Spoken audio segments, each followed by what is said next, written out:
दोस्तों, कैसे हैं आप सब। आप सभी ने पिछले वाले अध्याय में वंशागत के एवं आणविक सिद्धांत पूरी तरीके से पढ़ लिया है। अब एक नया चैप्टर लेके आए हैं जिसका नाम है लैंगिक जनन। ठीक है, इसको पार्ट 1 से देखेंगे। ये तो फिलहाल क्लास 12 का टॉपिक है। तो इस वीडियो मतलब कि इस चैप्टर में हम लोग देखेंगे कि ह्यूमन में या फिर मनुष्यों में किस प्रकार से जनन की क्रिया होती है। ठीक, तो इस चैप्टर को वैसे एनसीईआरटी में जो दिया गया है उसका नाम है ह्यूमन रिप्रोडक्शन। ठीक, तो देखते हैं, पहले देख लेते हैं लैंगिक जनन या फिर जनन क्या होता है। ठीक है, तो यहाँ पे लिख देंगे जनन। जनन होता कुछ नहीं है, रिप्रोडक्शन क्या होता है तो अपने समान संतान उत्पन्न करने की क्रिया ही जनन कहलाती है।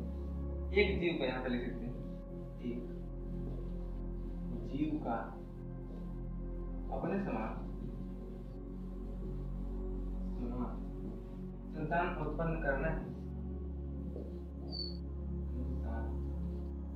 उत्पन्न करना है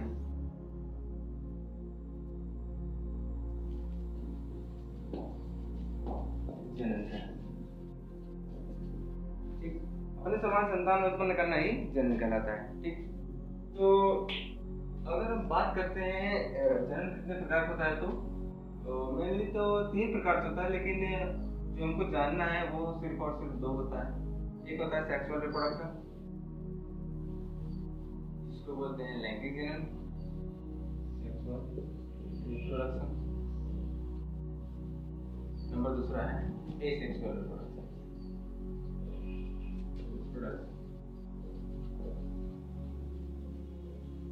एसेक्सुअल रिप्रोडक्शन प्लांट में होता है, लेकिन हमको मेनली क्या देखना है, सेक्सुअल रिप्रोडक्शन इन ह्यूमन। ठीक है, ये टॉपिक का नाम मतलब चैप्टर का नाम ही है, इसको देखना है।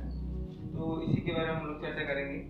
तो सेक्सुअल रिप्रोडक्शन में होता कुछ नहीं है, इसमें सिर्फ और सिर्फ ये सेक्सुअल रिप्रोडक्शन जानते हैं ना, ये अच्छी बात है।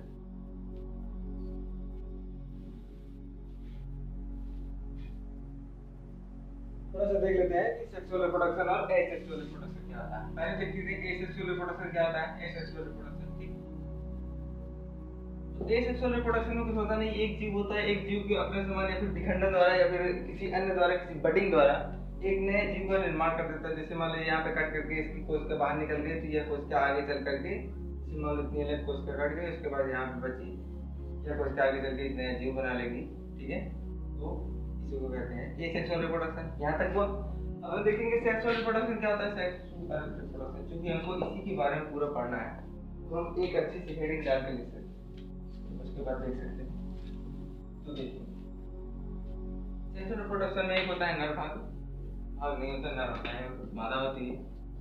ठीक, गुणसूत्र की संख्या कितनी है, 2n है अभी, इसमें भी 2n है अभी। अब क्या होगा कि इसमें क्या होता है कि रिप्रोडक्टिव पार्ट पाए जाते हैं। ठीक है, रिप्रोडक्टिव पार्ट पाए जाते हैं, यहाँ पे लिख सकते हैं रिप्रोडक्टिव पार्ट होते हैं, पार्ट होते हैं। जैसे मेल में कौन सा पार्ट होता है, मेल रिप्रोडक्टिव पार्ट,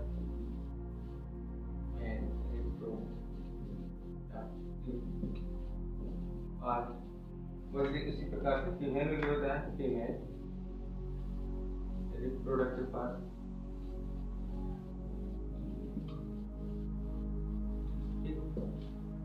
इस प्रकार से तो होता क्या है कि male reproductive part and female reproductive part से एक क्या निकलते हैं। जैसे इसमें पाया जाता है टेस्टिस और इसमें पाया जाता है यूटेरस, गर्भाशय। यहाँ पे देखते हैं, इसमें होता क्या है कि इनकी संख्या 2 यानी युग्मक फॉर्म में बनेंगे, यानी कि गैमेट बनेंगे।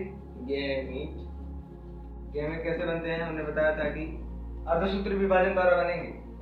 यहाँ पर भी वही क्रिया, गैमेट बनेंगे, गैमेट। इसको यहाँ पर भी 2n होगा। ठीक है, यानी कि एक कोशिका होती है, उसकी आदि क्या कहलाते हैं, गैमेट कहलाती है। अब इसको हम क्या कहेंगे, अंडाणु कहेंगे, अंडाणु या फिर ओवम, ओवम कहते हैं अंग्रेजी में। और इसको क्या कहेंगे, स्पर्म, स्पर्म। ठीक है, इसको शुक्राणु कहते हैं। अब क्या होगा कि ये दोनों गैमेट फॉर्म में है, गैमेट यानी कि एनएन फॉर्म में है। अब ये दोनों आपस में मिलेंगे, अंक मिलेंगे, तो क्या संख्या क्या हो जाएगी, 2n हो जाएगी। 2n जैसे ही बना उसको कहते हैं जाइगोट, जाइगोट कहते हैं, ठीक है। तो अब यह जाइगोट क्या करेगा, आगे चल के विभिन्न प्रकार के डिवीजन करेगा। ब्लास्टुला स्टेज आएगी, ब्लास्टुला स्टेज आएगी। अब यह ब्लास्टुला स्टेज कहाँ जाएगी, धीरे धीरे बड़ी होगी। उसके बाद यह माता के गर्भाशय में फर्टिलाइजेशन हुआ, उसके बाद क्या हुआ, ब्लास्टुला स्टेज आई। अब यह ब्लास्टुला गर्भाशय दीवार से चिपकेगा, एंडोमेट्रियम जिसको बोलते हैं, ठीक, गर्भाशय दीवार को एंडोमेट्रियम बोलते हैं। अब देखिए उसको कहते हैं इम्प्लांटेशन। जब एक भ्रूण या फिर जो जाइगोट है अपनी संख्या को बढ़ा लेता है, तब क्या कहलाता है, अपनी संख्या को बढ़ाने पर, अपनी डिवीजन होने पर, लिखो यार, डिवीजन होने पर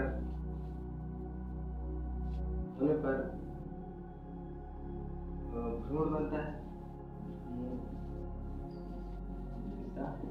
मतलब से 2n के बाद जो अवस्था आती है, या फिर 1 सेल वाली, 2 सेल वाली, 3 सेल वाली, उसको क्या बोलेंगे, अब भ्रूण बोलेंगे। भ्रूण किसमें चला जाता है, ब्लास्टुला स्टेज में आ जाता है। ब्लास्टुला स्टेज के बाद क्या हमसे आती है, अब यहाँ क्या काम करेगा, भ्रूण माँ के गर्भाशय से चिपकेगा, जिससे अपना पोषण प्रदान कर पाए, मतलब पोषण ले पाए, उसको कहते हैं इम्प्लांटेशन।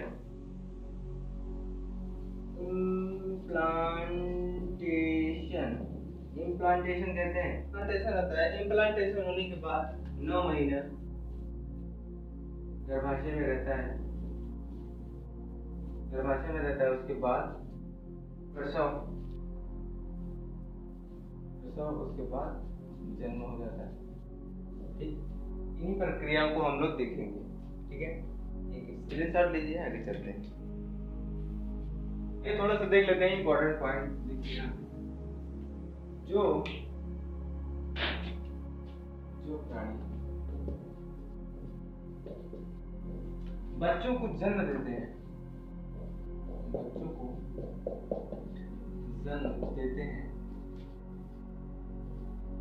उन्हें बीवी पैरस कहा जाता है, ठीक। जो बच्चों को जन्म देते हैं या फिर शिशु को जन्म देते हैं, यहाँ पे शिशु लिखे थे, शिशु थोड़ा सा ज्यादा छोटे वाला, शिशु को जन्म देते हैं, उनको क्या कहते हैं, बीवी पैरस कहा जाता है। और जो अंडे को जन्म देते हैं, अंडे को जन्म देते हैं, उन्हें ओवी पैरस कहा जाता है, ओवी पैरस कहा जाता, ठीक है। ये थोड़े से इंपॉर्टेंट पॉइंट थे, इसलिए थोड़ा सा लिखा दिया गया। उसके बाद हम लोग देखेंगे कि विभिन्न प्रकार के, जैसे कि अच्छा एक बार बीवी पैरस को हिंदी में जरायुज कहा जाता है, जरायुज। लेकिन हिंदी में बार बार बोल रहा हूँ, हिंदी मत पढ़िए, ये आगे चल के बहुत नुकसानदेह है। जरायुज का मतलब कि बीवी पैरस को जानिए, ठीक है। अब देखेंगे कि लैंगिक विरूपता यानी कि सेक्सुअल डायमॉर्फिज्म, उसके बाद डायमॉर्फिज्म, सेक्सुअल डायमॉर्फिज्म,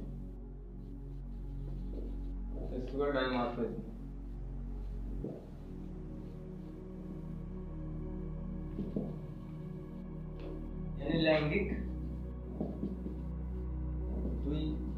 द्विरूपता, ठीक, लैंगिक द्विरूपता, सेक्सुअल डायमॉर्फिज्म। ये क्या होती है कि जब इसमें देख लीजिए, पहले देखिए क्या होता है कि यह होता है कि जैसे मान लीजिए मेल और फीमेल अलग अलग, मेल अलग रंग की हो, फीमेल अलग रंग का हो, ठीक। तो यहाँ पे हम लिख सकते हैं लैंगिक द्विरूपता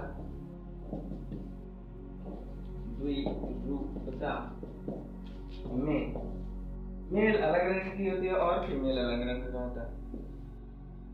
मेल अलग रंग का व फीमेल अलग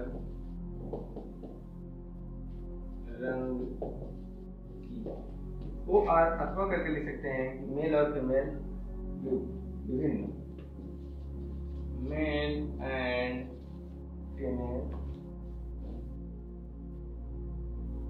डिफरेंट,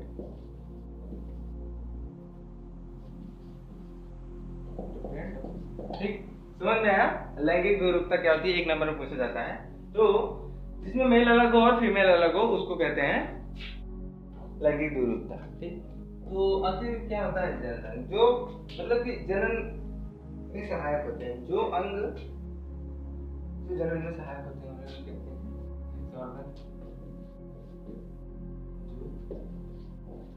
जनन में सहायक होते हैं उन अंगों को यही कहा जाता है, हेडिंग कहा जाता है। ठीक है, क्या कहा जाता है? जो जनन में सहायक होते हैं उन अंगों को सेक्स ऑर्गन या फिर जननांग कहा जाता है। ठीक, यहाँ तक क्लियर? आगे चल के देखते हैं कि यह कितने टाइप का होता है। तो यह 2 टाइप का होता है, 2 टाइप के। कौन कौन से? पहला प्राइमरी सेक्स ऑर्गन,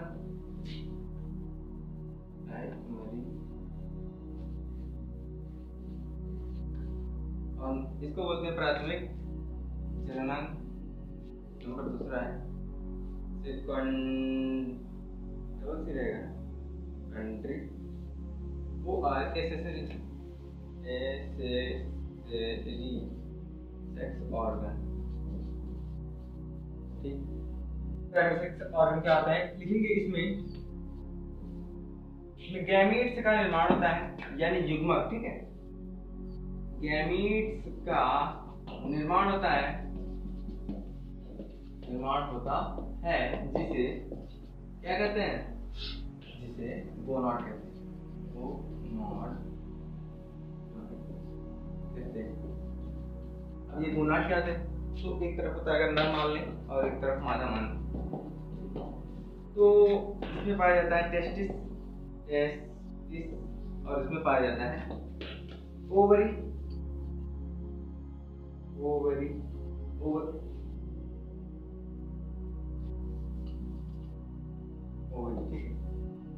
होती है, जिसको हम लोग अंडाशय बोलते हैं हिंदी में, और इसको क्या बोलते हैं? वृषण बोलते हैं, और इसको क्या बोलते हैं? अंडाशय।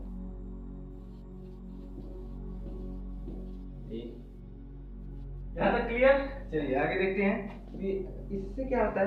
युग्मक की निर्माण की प्रक्रिया होती है, यानी कि गैमेट से बनते हैं, गैमेट्स बनते हैं जिन्हें क्या कहा जाता है? स्पर्म कहा जाता है, जिसे स्पर्म कहा जाता है, स्पर्म कहा जाता है। ठीक, यहाँ तक क्लियर? अब देखिए, टेस्टिस से गैमीट बनने की क्रिया को कहते हैं स्पर्मेटोजेनेसिस। और थोड़ा सा पहले लिखा है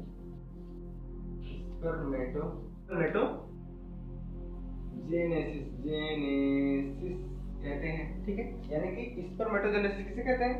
टेस्टिस से गैमीट यानी कि स्पर्म बनने की क्रिया को क्या कहते हैं? स्पर्मेटोजेनेसिस कहते हैं। अभी लास्ट में, इस चैप्टर के लास्ट में स्पर्मेटोजेनेसिस के बारे में पूरा बताया जाएगा। यहाँ पर भी ठीक इसी प्रकार से इसमें कौन सा ओवरी होता है? ओवरी के द्वारा क्या किसका निर्माण होता है? तो ओवम का निर्माण होता है, यानी गैमीट किसको बोलते हैं ना? गैमीट्स बोलते हैं। ओवम क्या है? गैमीट्स की है ना, तो जिसे हम गैमीट कहते हैं। अब यहाँ देखेंगे, देखिए ओवरी के द्वारा, अंडाशय के द्वारा एक ओवम यानी अंडाणु, इसको हिंदी में कहते हैं अंडाणु। और देखिए यहाँ पे जो स्पर्म है इसको कहते हैं शुक्राणु। ठीक है,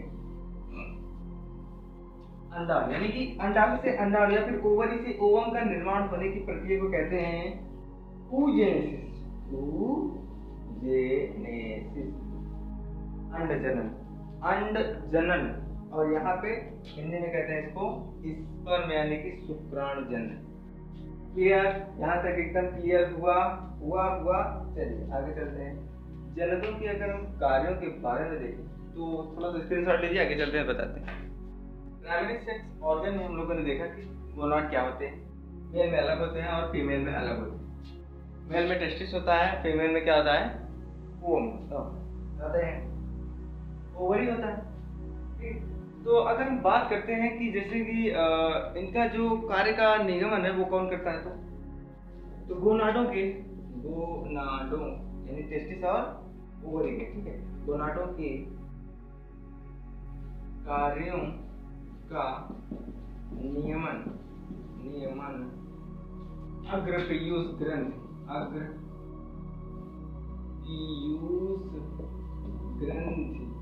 जिसको इंग्लिश में कहते हैं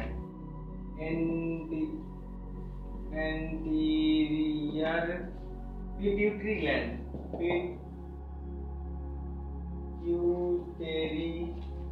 ग्लैंड एंटीरियर पिट्यूटरी ग्लैंड द्वारा पिट्यूटरी ग्लैंड द्वारा निर्धारित होता है।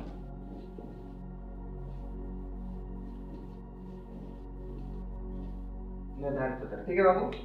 तो जो गोनाड होते हैं, जैसे मान लीजिए मेल में क्या है टेस्टिस है और फीमेल में क्या है ओवरी है।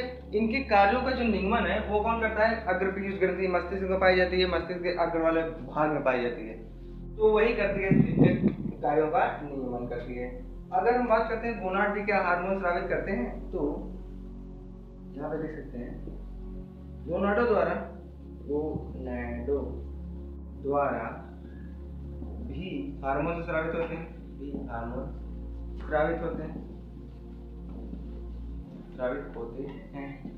कौन से हार्मोन स्रावित होते हैं बाबू? तो नर में टेस्टोस्टेरोन हार्मोन स्रावित होता है, टेस्टोस्टेरोन हार्मोन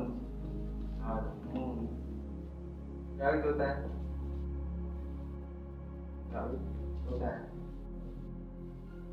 जबकि जो फीमेल होती है उसमें एस्ट्रोजन एंड्रोजन फीमेल में एस्ट्रोजन हार्मोन निकलते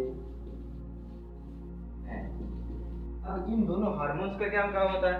तो गोनाडो द्वारा हमने बताया दो हार्मोन स्रावित होते हैं, एक होता है टेस्टोस्टेरोन को एक और नाम से जानते हैं, इसको बोलते हैं एंड्रोजन। क्या बोलते हैं? एंड्रोजन। वो आर करके लिख लीजिएगा करके।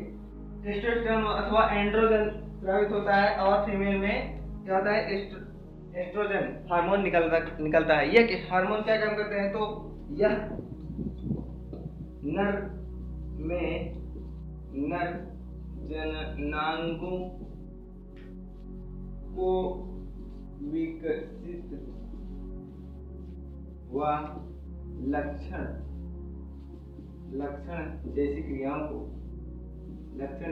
क्रियाओं को कंट्रोल करते हैं।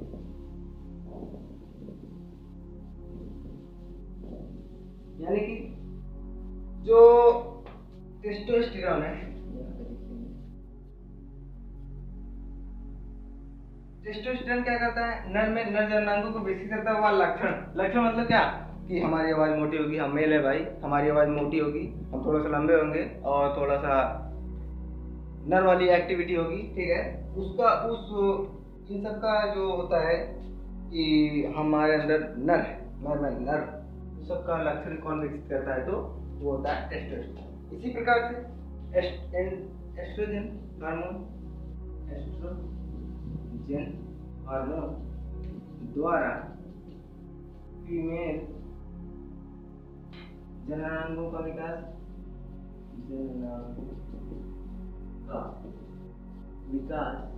व लक्षण। एक समझ में आया? मैं फीमेल हूँ, मेरी आवाज़ थोड़ी सी पतली होनी चाहिए, मैं थोड़ी सी छोटी होंगी और विभिन्न प्रकार की क्रियाएं, ठीक है। तो एस्ट्रोजन हार्मोन क्या काम करता है? पूछा जाता है 1 नंबर में कि फीमेल वाला हार्मोन कौन सा होता है? तो एस्ट्रोजन। और नर वाला जो हार्मोन होता है उसको क्या कहते हैं? टेस्टोस्टेरोन या फिर एंड्रोजन कहते हैं। एक बात और कि एस्ट्रोजन और टेस्टोस्टेरोन क्या फीमेल में टेस्टोस्टेरोन नहीं निकलता? क्या नर में एस्ट्रोजन हार्मोन नहीं निकलता? तो निकलता है, लेकिन जो सक्रिय होता है नर में कौन सा सक्रिय होता है? वो टेस्टोस्टेरोन। फीमेल में कौन सक्रिय होता है? तो वो एस्ट्रोजन। समझ में आया? तो जो नर वाला लक्षण है टेस्टोस्टेरोन के द्वारा और फीमेल वाला लक्षण एस्ट्रोजन हार्मोन के द्वारा ही उत्सर्जित होता है। इसमें से एक सक्रिय होते हैं व एक निष्क्रिय होते हैं। अगर मेल है तो टेस्टोस्टेरोन सक्रिय रहेगा, एक्टिव फॉर्म में रहेगा, और जब फीमेल है तो एस्ट्रोजन एक्टिव फॉर्म में होगा, वो इनएक्टिव फॉर्म में होगा।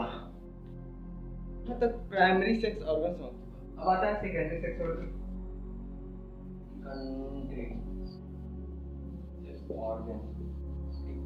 इसमें क्या होता है कि यह अंग क्या होते हैं, यह अंग शुक्र जनन या अंड जनन, शुक्र जनन या अंड जनन, अथवा कैसे लिख सकते हैं गैमेट, निर्माण में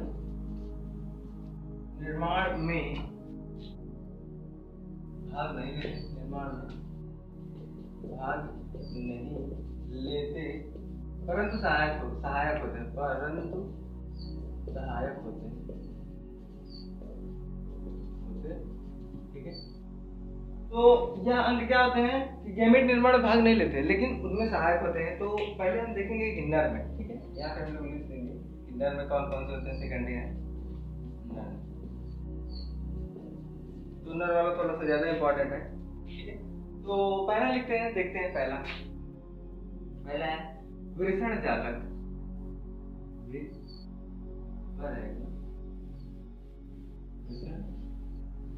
जालक, इसको बोलते हैं अंग्रेजी में रेट टेस्टिस। नंबर दूसरा पे है शुक्रवाहिका, क्या है शुक्रवाहिका, इसको बोलते हैं वासा डिफरेंशिया,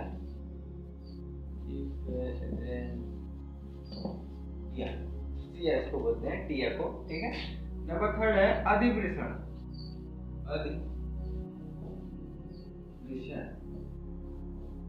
अरे यार वृषण ऐसे लिखा जाएगा ना, अधिवृषण, किसको बोलते हैं कि एपिडाइडाइमस,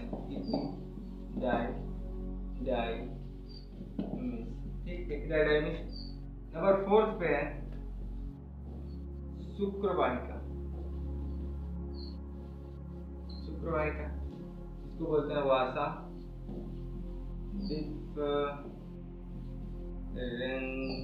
डिफरेंशिया। कभी भी इसमें और इसमें कंफ्यूजन होता है, इसमें डी है इसमें ई है, ठीक है, समझ में आया। नंबर 5 पे है शुक्राशय, इसको बोलते हैं सेमाइनल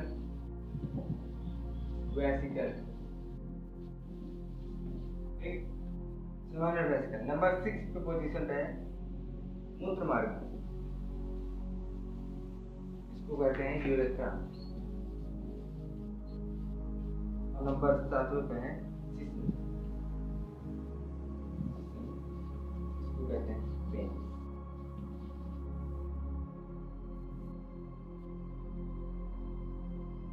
तो यहाँ तक क्लियर हुआ। आगे एक बार और देख लेते हैं। जो नर होता है, नर में पहला होता है वृषण यानी वृषण जालक, जिसको बोलते हैं रेड टेस्टिस अंग्रेजी याद करो। नंबर दूसरा है वासा डिफरेंशिया। नंबर थर्ड है एपिडाइडाइमस यानी जिसको अर्धवृषण बोलते हैं। नंबर फोर्थ पोजीशन पे है वास डिफरेंस, उसको वास डिफरेंस बोलते हैं शॉर्ट फॉर्म में, इसको वास डिफरेंस बोलते हैं शॉर्ट फॉर्म में। और यहाँ पे देखिए उसके बाद आता है शुक्राशय, जिसको बोलते हैं सेमाइनल वेसिकल, उसके बाद आता है यूरेथ्रा, उसके बाद आता है पेनिस। यहाँ तक क्लियर। अगर हम बात करें फीमेल की तो फीमेल देख लीजिए थोड़ा सा, फीमेल में ज्यादा कुछ होता नहीं है। जैसे पहले नंबर पे है फैलोपियन ट्यूब,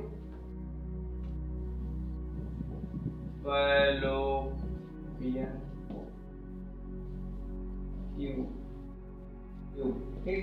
नंबर दूसरा है यूटेरस, नंबर थर्ड है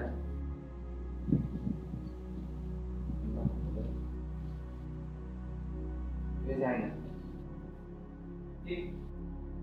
तो इसको अंग्रेजी में याद करो। फैलोपियन ट्यूब को परागमिल्क कहते हैं, उसके बाद यूटेरस को गर्भाशय कहते हैं, वेजाइना को वेजाइना कहते हैं, ठीक। पूरा डॉट छूट रहा है, इसको बोलते हैं वेन आरम, जॉन आरम।